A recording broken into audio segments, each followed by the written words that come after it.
1 Timóteo 4, versículo 11. Manda essas coisas e ensina-as. 1 Timóteo 4, 11. Manda essas coisas e ensina-as. Ninguém despreze a tua mocidade, mas ser o exemplo dos fiéis. Onde? Na palavra, no trato, no amor, no espírito, na fé, na pureza. Se assente em nome de Jesus. Queremos louvar a Deus por esse tempo tão oportuno que o Senhor tem nos dado, irmãos. Agradecer ao Senhor. Pois se Ele não voltar, se Ele o quê? Se Ele não voltar. Se Ele não voltar, tá certo? Nós vamos ter o culto na segunda-feira, tá certo? Eu não costumo tocar teclado, mas acredito que dá para fazer alguma coisa. Então, se Jesus não voltar, nós amanhã, às 6 horas da tarde, estaremos aqui cultuando o Senhor. Até às 8 horas da noite, num período de oração. Então, você que pode, venha às 6 horas, ore 45 minutos, 1 hora. E depois volte para sua casa para dar oportunidade para que os outros possam também vir. E nessa maneira nós mantermos o distanciamento por enquanto, até essa pandemia passar. E nós adorarmos e bendizermos ao Senhor de todo o coração. Também, na terça-feira, quero louvar a Deus pela vida de vocês, com as células. E nesses dias atrás, irmão, mas estava um gelo, um vento. E nós observando os esforços dos irmãos, das crianças.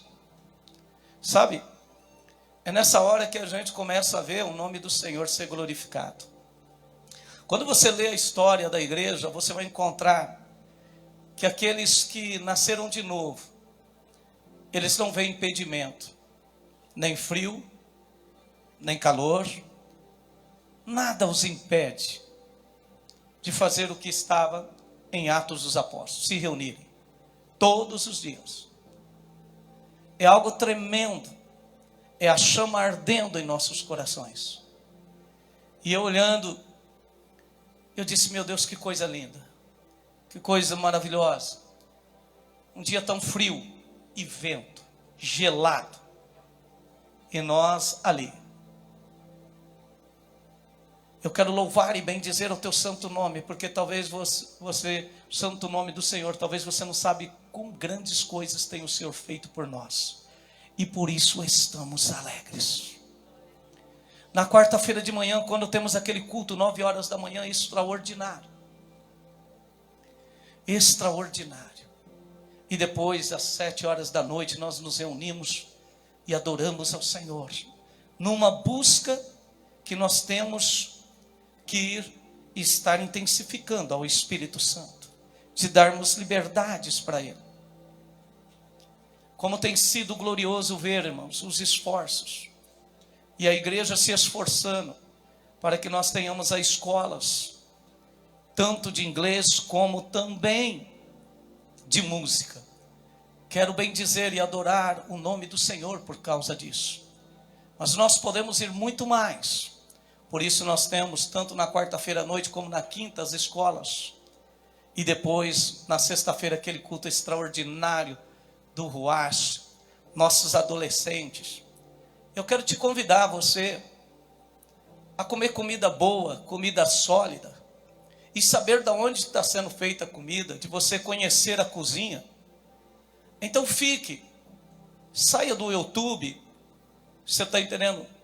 De tantos títulos lá e de artistas que são pregadores, e vá e ouça esses adolescentes pregando, essas crianças que muitos de nós vimos dentro das barrigas das mães, conhecemos eles no dia a dia, estamos juntos, sabemos da vida deles. Come comida saudável, escute as mensagens que estão aí gravadas no YouTube dos irmãos. O pastor não prega tão bem quanto eles, mas eles estão aí servindo vocês. Semana passada nós tivemos cultos tremendo de alimentação extraordinária. Na sexta-feira passada, estou falando lá atrás, há 12 dias, foi falado sobre amor. Depois nós tivemos o culto no sábado do Raj, dos jovens, coisa tremenda, maravilhosa, extraordinária ao nosso coração. Depois no domingo aquelas duas mensagens de manhã e à noite. Estão lá no YouTube. Entre.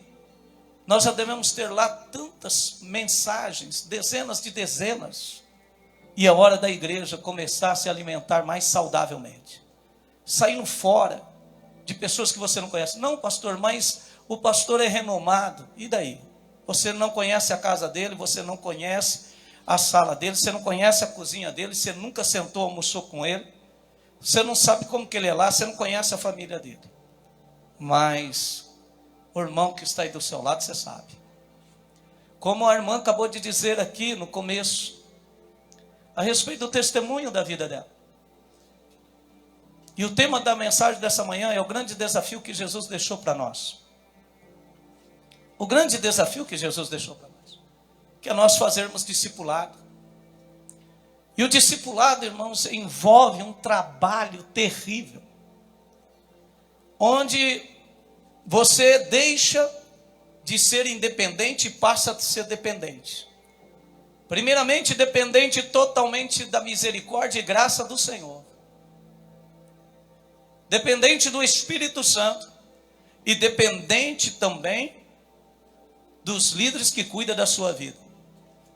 Eu não gosto que ninguém se mete na tua vida. Então, você pode ter certeza de uma coisa. Você não nasceu de novo. Porque é necessário você ser pastoreado. E pastoreado é isso. E nós estamos trabalhando intensamente, como a irmã disse, olha, ela precisava ser liberta. E nós precisávamos trabalhar, chamar, como ela citou, vamos para o escritório, para o gabinete. Quantos anos você nunca mais ouviu essa palavra, né? Gabinete pastoral. E ali ser ajustado as coisas, ser cobrado. O texto que você acabou de ler comigo fala exatamente isso. Paulo está dizendo, manda essas coisas. Exerça essas coisas, coloque em prática. Mas primeiramente o contexto que nós temos que trazer à memória é que Paulo se converteu. Paulo nasceu de novo. Esse é o contexto. E a irmã disse uma coisa extraordinária. Ela disse, eu precisei ser liberta de demônios. E com razão. Quando você vai para 1 Timóteo capítulo 4, versículo 1, Paulo fala sobre, especificamente de demônios, agindo nos últimos dias. Não é o que está escrito aí? Na minha Bíblia, está escrito assim, mas o Espírito expressamente diz que nos últimos tempos, apostatarão alguns da fé, dando ouvido a espíritos enganadores e doutrina de demônios. É justamente por isso que nós estamos nos esforçando para trabalhar na formação de discípulos, que é o grande desafio. Mas primeiro nós temos que reconhecer que nós estamos numa guerra terrível. E que para discipular alguém, precisa-se primeiro a pessoa que vai discipular se converter. Nascer de novo. Segundo, colocar em prática tudo que está na palavra de Deus. E o padrão de Jesus é alto. O padrão de Jesus não é medíocre. Jesus não aceita qualquer coisa. Tanto é que você lê o Novo Testamento que o padrão é tão alto, que Jesus olhou para um jovem que queria segui-lo. E o jovem perguntou para Jesus, o que eu devo fazer para ter a vida eterna? Para ter a vida eterna você precisa ser um seguidor de Jesus, um discípulo de Jesus. Você precisa ser discípulo de Jesus. Não se entra no reino dos céus, se não for discípulo de Jesus, porque Jesus é o caminho, a verdade e a vida, como nós acabamos de cantar. E a palavra, ela nos diz da necessidade de nós sermos uma nova criatura, de nós sermos discípulos, e o padrão é alto. Você precisa renunciar à sua vida, você precisa verdadeiramente morrer e nascer de novo. Está disposto a permitir que aquilo que você justamente não aceita seja mexido. Um discipulado onde, irmãos, somente uma parte, sabe? A igreja cuida da minha vida espiritual, da minha vida financeira, da minha vida conjugal, da educação dos meus filhos, cuido eu. Isso não é discipulado. A Bíblia diz que Paulo, ele primeiramente colocou em prática tudo. Você se lembra quando Paulo diz: vem aqui para Coríntios, vem aqui para Coríntios, tá certo? Quero com você em Coríntios aqui, 1 Coríntios, capítulo 11, versículo 1. 1 Coríntios, capítulo 11, versículo 1. Sede meus imitadores, como eu também. Sede meus imitadores, como também eu. Alguma dúvida? Quando ele manda essas coisas e ensina, ele está dizendo: manda, exija, que seja colocar em prática e as ensina. Primeira coisa, ninguém despreze a tua mocidade. Irmãos, os jovens não podem desprezar a sua mocidade, que é tempo de ter responsabilidade. Nós vemos uma geração de pais totalmente embestiados. Como assim? Que as crianças não têm que ter responsabilidade.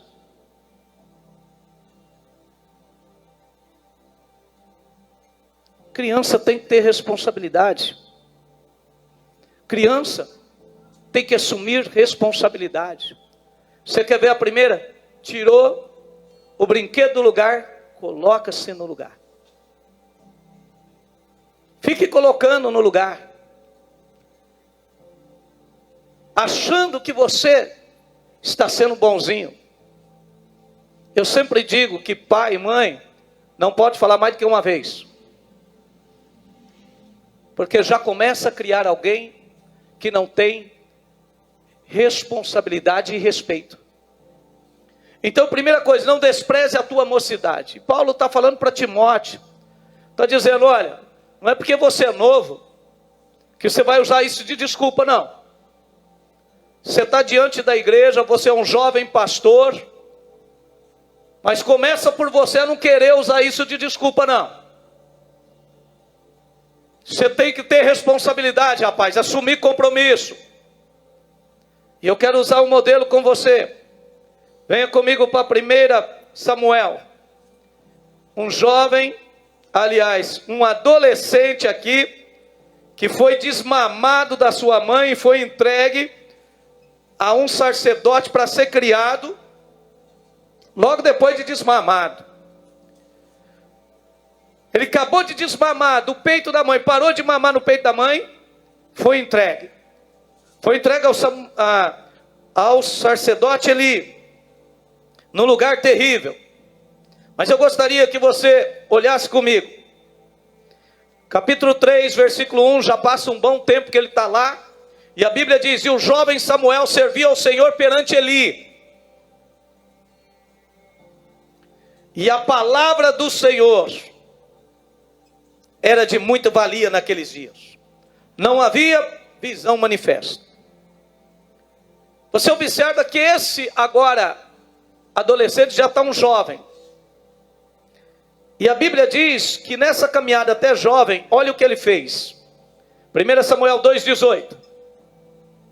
Porém Samuel ministrava perante o Senhor, sendo ainda jovem, vestido com um éfodo de linho. Como assim, pastor? Samuel ministrava perante o Senhor. Samuel poderia ter todas as desculpas que todos nós aqui não entenderia como que a minha mãe me deixou aqui, junto desse sacerdote, e que tem uma família totalmente desestruturada, filhos adúlteros, corrompidos, que no culto ao Senhor era uma bagunça. Eles faziam até relação sexual em volta do local lá da tenda onde estava a arca do Senhor.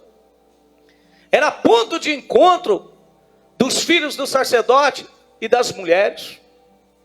E esse adolescente chega a ver tudo isso, mas ele vai para um outro caminho. Ele vai para o caminho de ministrar o Senhor. E quando Paulo está dizendo a Timóteo, não despreze a tua mocidade, é que você, jovem, você adolescente que está aqui, você pode ver muita gente aí querendo fazer as coisas totalmente fora do padrão. Os filhos de Eli quiseram modernizar tudo, achando que agora as coisas mais tradicionais, conservadoras, não faziam mais parte da geração deles, e o final deles foi morte. Não despreze a tua mocidade, você que está aqui, que está achando que já tem aí um certo tempo de vida, e dizer, olha, esse negócio agora é para jovens. Eu quero que você entenda que nos olhos de Deus, no relógio de Deus, não existe tempo. E o que mais me chama a atenção é que quando Deus vai chamar um líder extraordinário para substituir Moisés, ele não pegou ninguém com 18, 36 anos, 54 anos. Não. Ele vai e chama um homem chamado Josué. E aos olhos humanos todos poderiam dizer, olha, Moisés agora terminou, agora também Josué precisa aposentar, porque Josué já está com 80 anos. E a Bíblia diz que Deus diz para Josué, coloca-te de pé, levanta. Meu servo Moisés é morto, acabou o luto, vamos embora agora, meu filho. Como eu fui com Moisés, eu serei contigo. Olha, é um começo de uma caminhada. E você vai introduzir esse povo lá. Deus contando com um homem de 80 anos. Então não despreze a tua mocidade. Aparentemente, ou até mesmo emocionalmente, você está até numa situação caótica que você permitiu chegar. Mas espiritualmente, a Bíblia diz que na sua velhice você ainda dará fruto, o justo. Porque quando você está na força do Espírito, meu irmão, não é pela violência, nem pela força humana, mas é pelo Espírito de Deus. As coisas começam a acontecer. E olha para mim, quanto mais tempo nós passamos, mais autoridade nós temos no reino do Espírito, mais forte nós ficamos, porque nós se renovamos a cada dia, pois a palavra de Deus se torna mais poderosa dentro de mim e de você. Utilize esse tempo de caminhada com Jesus, um tempo de se apropriar da força do Espírito Santo e de ter um relacionamento mais profundo com Ele. Se você crê nisso, aplauda ao Senhor de toda a tua força, de toda a tua alma.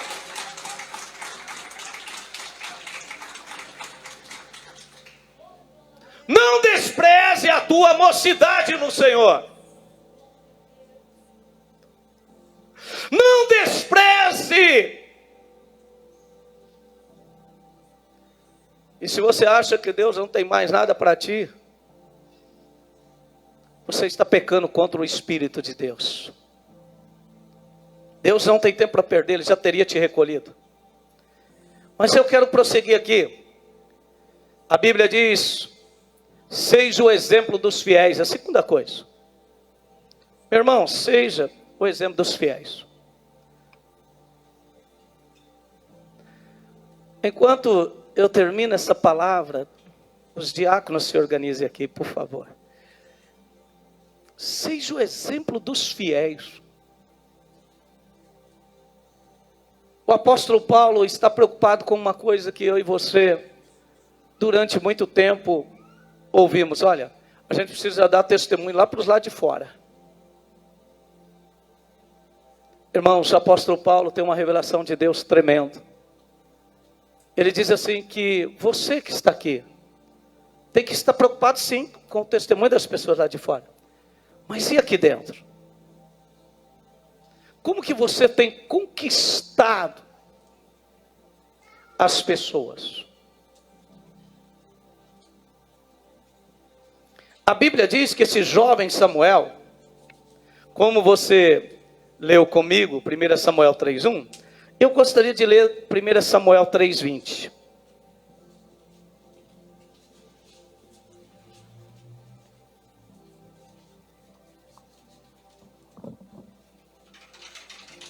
Observe bem 1 Samuel 3:20. E todo Israel, desde Dan até Berseba, conheceu que Samuel estava confirmado por profeta do Senhor. Como Samuel conquistou isso? Samuel conquistou sendo fiel aos olhos de todo Israel. Todos aqueles que eram envolvidos no sacerdócio observavam que aquele adolescente crescia de uma maneira diferente dos demais. Que aquele adolescente foi ganhando estatura e se tornando jovem e era diferente. Ele era um exemplo de fidelidade.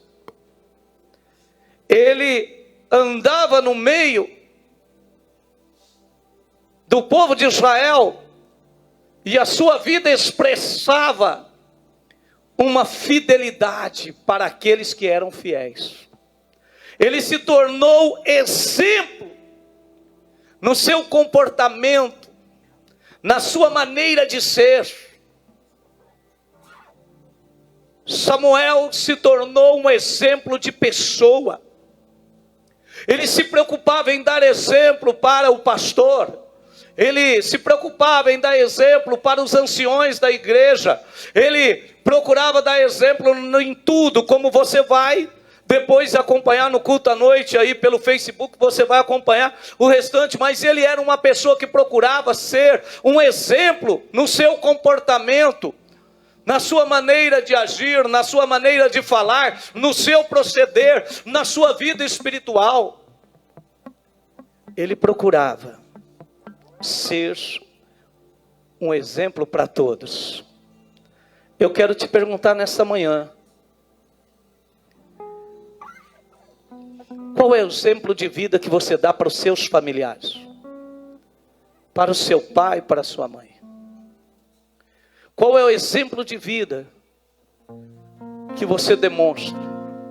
Samuel procurou absorver o exemplo de vida diferente, principalmente daqueles que poderiam influenciá-lo mal.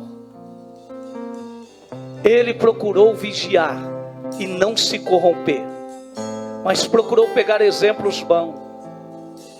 Queridos, nessa manhã eu só quero terminar essa mensagem dizendo para você o seguinte: o fim de Samuel é extraordinário diante de todo Israel. Ele se coloca e diz: olhem para mim, eu quero lhes perguntar uma coisa. Quando foi que eu me corrompi? Quando foi que eu me vendi? Quando foi que eu dei um mau exemplo a vocês? E toda a nação de Israel olhou e disse: nunca. E a nação de Israel conhecia Samuel desde a sua meninice. Um homem que cresceu e alcançou um status tremendo. E se preocupe com isso, porque a palavra de Deus diz que eu e você estamos num processo de crescimento para chegar à maturidade do homem perfeito em Cristo Jesus. A Bíblia diz que para mim poder cear hoje aqui, tomar do pão e beber do cálice, foi necessário que Jesus Cristo mantesse um padrão de fidelidade, de ser um exemplo para todos nós. E E hoje é tempo de nós tomarmos esse grande desafio de nós sermos discípulos de Jesus Cristo. E lembre-se de você mandar e ensinar através da sua vida o que as pessoas devem fazer para serem salvas. A Santa Ceia é para os salvos, é para os discípulos do Senhor. E o discípulo do Senhor, a primeira coisa que ele faz é colocar um espelho diante dele e se examinar a si mesmo, e olhar para si, e julgar-se a si mesmo, e você olhar e dizer: quero te agradecer, Senhor, por eu ser um exemplo. Se os meus filhos fizerem o que eu fiz, o que eu faço, será extraordinário, seu nome vai ser glorificado. Se os meus irmãos e os meus pais viverem a vida que eu vivo, será extraordinário. As pessoas, irmãos, viam esse adolescente Samuel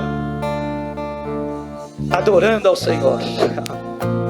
Ele servia ao Senhor. Ele vivia uma vida totalmente na contramão dos filhos de Eli. Quero lhe perguntar nesta manhã: como está a minha e a sua vida diante do Senhor? Examine-se assim. Coloque a sua vida no altar do Senhor. Faça o que tem que ser feito para que Ele seja glorificado. Ajuste a sua vida, como foi pregado. Arranque o que precisa ser arrancado de dentro da sua casa, de dentro de você, de dentro da sua alma, de dentro do seu espírito. Tire o que é necessário e deixe o Espírito Santo colocar o que é necessário. Nessa manhã nós vamos cear. Nós vamos cear porque Cristo é o nosso modelo. Jesus Cristo é o nosso modelo. Jesus Cristo é o teu modelo. Por isso receba o pão, receba o cálice. Segure na sua mão. Você que ainda não é batizado, se batize. Ajuste a sua vida. E nesse momento, segure na sua mão o pão e o cálice, você que é batizado. E vamos cear ao Senhor.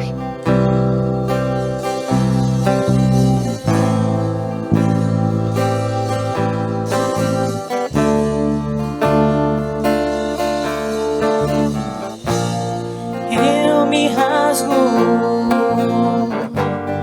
por inteiro, faço tudo, mas vem novamente.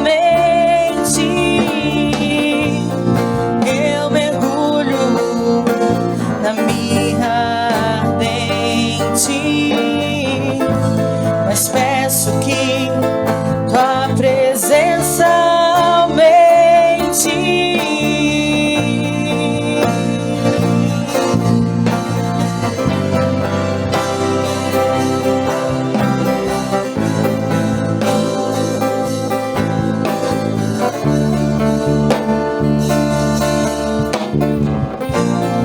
Eu me rasgo por inteiro, faço tudo, mas vem novamente. Eu mergulho na mirra ardente, mas peço que tua presença aumente. E se eu passar pelo fogo, não temerei. Na tua fumaça de glória eu entrarei, longe do santo dos santos. Não sei mais viver.